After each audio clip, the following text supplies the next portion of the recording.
போக்குவரத்து அமைச்சர் அவர்களுக்கு மதிப்புக்குரிய தலைமைச் செயலாளர்களுக்கு துறையின் சார்பாக முதற்கண் வணக்கத்தை தெரிவித்துக் கொள்கிறேன்.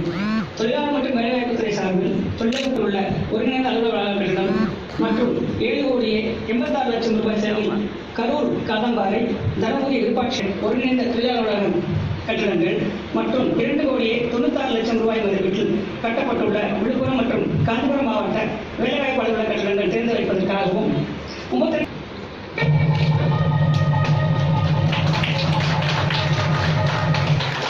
மாவட்ட ஆட்சியர் கோவிந்தராஜ் பேசுகின்றேன் ஐயா. கரூர் மாவட்டத்தில் தொழிலாளர் எண்ணிக்கையும் தொழிலாளர் நல வாரிய உறுப்பினர்கள் எண்ணிக்கையும் அதிக அளவில் உள்ளன. தற்போது வெவ்வேறு இடங்களில் கரூர் மாவட்டத்தில் உள்ள தொழிலாளர் நல அலுவலகங்கள் செயல்பட்டு வருகின்றன.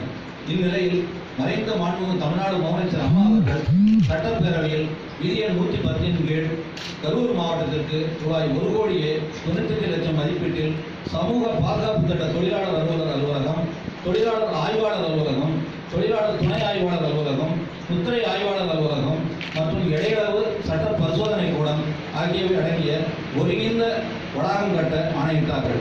அதன்படி கட்டப்பட்ட மேற்படி ஒருங்கிணைந்த தொழிலாளர் அலுவலக கட்டடத்தினை இன்று மாண்புமிகு தமிழ்நாடு முதலமைச்சர் அவர்களின் திருக்கரங்களால் திறந்து வைத்து தொழிலாளர் அலுவலர்கள், பணியாளர்கள் மற்றும் தொழிலாளர் நல வாரிய உறுப்பினர்களின் பயன்பாட்டிற்கு வழங்கிய மாண்புமிகு முதலமைச்சர் அவர்களுக்கு கரூர் மாவட்ட நிர்வாகத்தின் சார்பாக எனது மனமார்ந்த நன்றியினை தெரிவித்துக் கொள்கிறேன் ஐயா.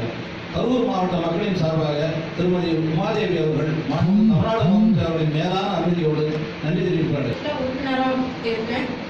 என் நலவாரிய அலுவலகம், ஆய்வாளர் அலுவலகம் 2 வெவ்வேறு இடத்துல இருக்குதுங்க. 2 வெவ்வேறு இடத்துல இருக்கிறதுனால எங்களுக்கு